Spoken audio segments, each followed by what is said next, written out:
All right, welcome to our deep dive into critical thinking. Oh, this is a great one. Yeah, it's going to be fun. We've got some I- pretty interesting sources. Yeah, looking forward to it. We are using a couple sources today. We've got the Monash University's Student Academic Success website. I love their stuff. Yeah, it's a great resource, and also a video from the My Cat YouTube channel. Oh, yeah, they always have some good insights. Yeah, they do. So our mission for this deep dive is to try to equip you with the tools to kind of navigate this crazy world of information. It is a wild world out there. It's wild. It's a lot. And I think that this whole idea of critical thinking is something that everybody should have in their toolkit. Yeah, absolutely. Yeah. It's not just about, absorbing information. Yeah. It's about what you do with it, Right. And how you assess it, how you analyze it. how you put it all together. So to kick things off, let's maybe try to define what we even mean by critical thinking. Yeah.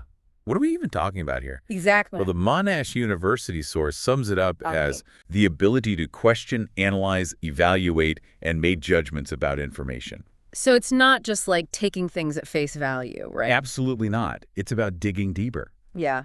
being like a detective. Like a detective. Yeah. Oh, I like that. Looking for clues, inconsistencies, trying to figure out the whole story. Exactly, because there's always more to the story. There always is. Yeah, and the McCat video actually uses a really interesting analogy. They compare it to a courtroom Ooh, where you're acting as both the judge and the jury. interesting. So you're weighing the evidence, you're considering different perspectives. But you're coming to your own verdict. You're reaching a verdict based on all those things. Right. I love that.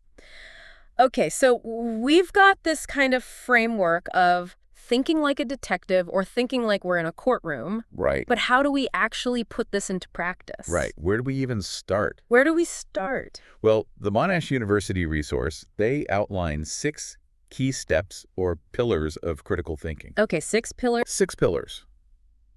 And what's interesting is that these pillars, they all kind of work together. Yeah. They're not really linear. So it's not like a checklist. It's more... It's more like a dance. Ooh, a dance. Yeah, you're moving back and forth between them. That's a good analogy. Yeah. So, for example, let's look at clarify and question. Okay. You start by clarifying, defining the problem, figuring out your goals. Well, before we even start analyzing anything, we got to get clear on what we're even looking at. Exactly. Yeah. But then, hand in hand with that comes question. Okay. Who's giving us this information? What's their background? What's their agenda? Oh, that's so important. Right. Yeah, like almost checking the credibility of our witnesses before they even get on the stand in this mental courtroom. Exactly. Okay. So imagine you're reading a news article Okay. about a new scientific study. Right. Before you even really delve into the findings, Mhm. you could apply these 2 pillars. Okay, what's the study actually about?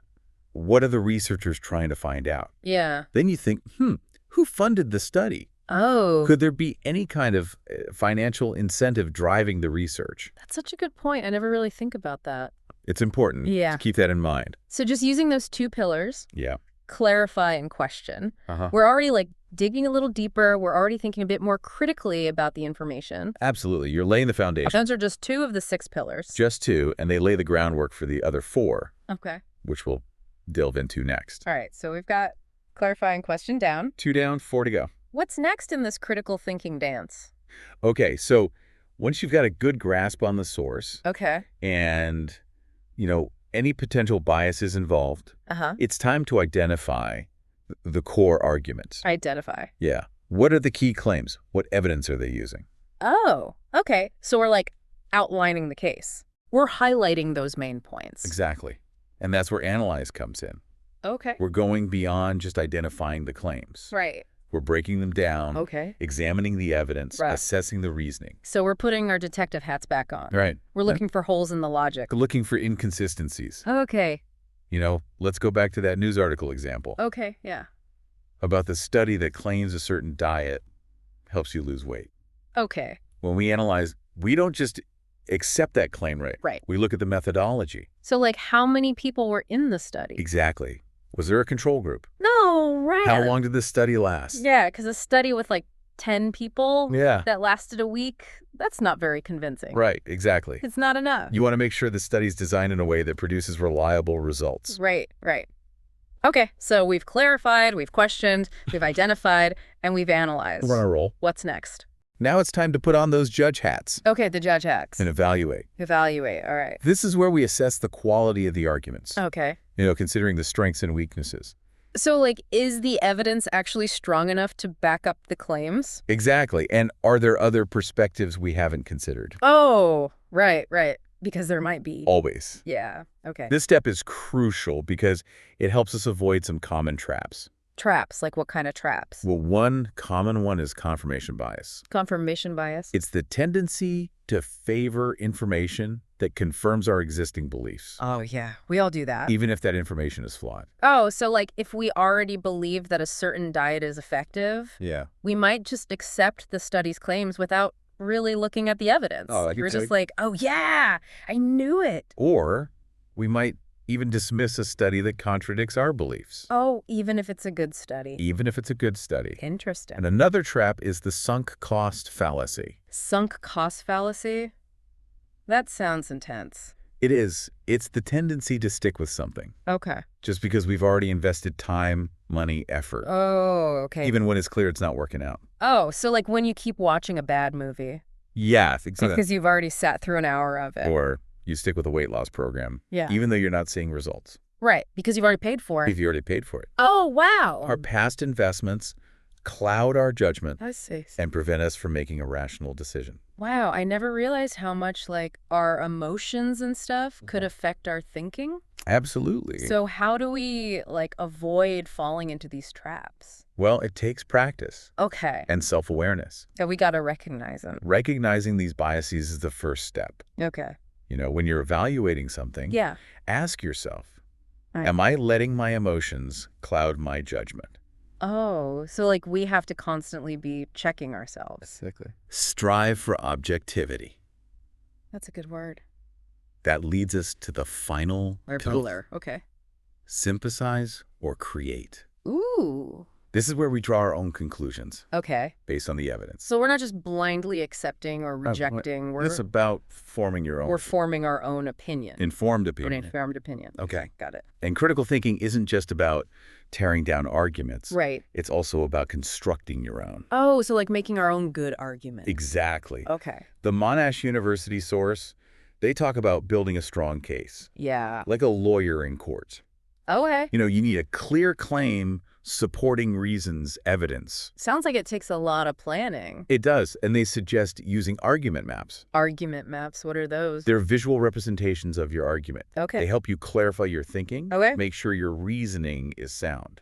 So what? It's like a blueprint It's like a blueprint. for your argument. Exactly. That could be really useful. That's cool. This is so fascinating. Right. It's like a whole new language of thinking. It is. But I gotta admit, it feels a little overwhelming. It's a lot to take in. Yeah. How do we actually use all this? Well, think about all the information you encounter every day. Okay. News articles, social media, conversations. It's everywhere. It's everywhere. Yeah. And each of these is an opportunity to practice your skills. So instead of just like absorbing it, Yeah. we should be like engaging with it, Actively engaging. questioning it, analyzing it. Exactly. Don't be afraid to dig deeper. Yeah. Look for evidence. Challenge assumptions. Critical thinking isn't about being like negative or cynical, right? It's about being informed, Yeah. discerning, And empowered. empowered. That's the key. I love that. It's like it gives us a shield and a sword, I like that. right? To protect ourselves from misinformation, but also to like find the truth. To cut through the noise. Yeah. But what about when someone's giving us an argument? Oh, good point. Like, how do we use these skills to defend our own beliefs That's a great question. or to persuade others? That leads us to another important aspect. Okay. Constructing your own arguments. So not just tearing them down? No, building strong ones. Okay. Building strong ones. Just like building a case, Yeah. you need to present your claims clearly, back them up with evidence, Right. anticipate counter-argument. Counter arguments. That's where argument maps can be really helpful. Oh, right. Those blueprints. Exactly. Okay. Imagine you're trying to convince a friend to try a new restaurant. Okay. Instead of just saying, it's good, trust me. Yeah. You can present a well-structured argument, Okay. highlight the positive reviews, Uh-huh. the unique menu. Right. Appealing to their logic. Exactly. Yeah. And by anticipating their counter-arguments, Yeah. like, it's too expensive, Right.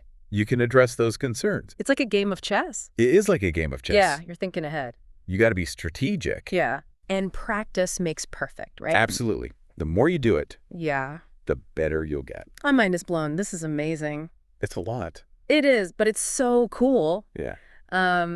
But I'm feeling a little intimidated, I have to admit. It's understandable. It's a lot to remember. It is. Definitely. It's a journey, not a destination. Okay. And the beauty is you can develop it over time. Okay. Just start by being more mindful of your thinking. Be mindful. Yeah. Okay. Question your assumptions. Right. Don't be afraid to challenge information. So cultivate a healthy skepticism. Exactly. And remember, Yeah. it's okay to change your mind Oh, that's a good point. when you're presented with new evidence. Yeah. It's all part of the process. It is. This has been so insightful. It's been fun. I'm seeing the world differently already. I know, me too.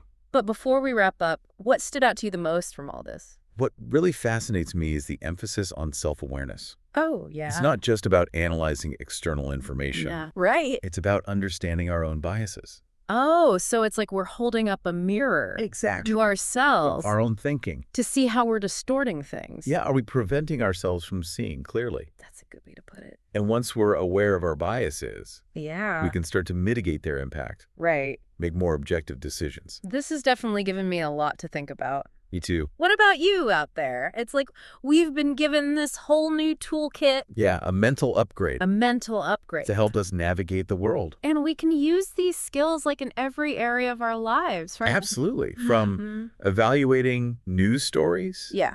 to making decisions about your health, your finances, Yeah. Everything. everything. It's pretty empowering, I think. It is. You're not just at the mercy of misleading information anymore. Right. You have the ability to actually question it. Analyze it. Yeah. Come to your own conclusions. And that's what's so exciting about it. It is. It's about thinking for yourself. Not just memorizing facts, but actually like Right. figuring out how to think. Exactly. I feel like this has been a real journey of self-discovery. Me too. I've learned a lot. Yeah, it's a whole new lens to see the world through. It is. Before we wrap up, what's like one key takeaway you hope our listener will get from this? Next time you come across a piece of information, Okay. whether it's a news headline, a social media post, Yeah. even something a friend tells you, Okay. just hit the pause button Pause button in your mind. in your mind, yeah. Okay. And ask yourself, Yeah. have I really thought critically about this? So it's like that saying, don't believe everything you read. Exactly. To get to a whole new level. Yeah, a whole new level Cultivate that habit. of critical thinking. You'll be amazed how much clearer things become. Yeah, you'll start to spot things you might not have before. Absolutely. The biases, the inconsistencies. Yeah, it's like we've been given a superpower. It is a superpower. So to our listener out there, remember, stay curious, keep questioning. Keep thinking critically. Until next time, happy deep diving.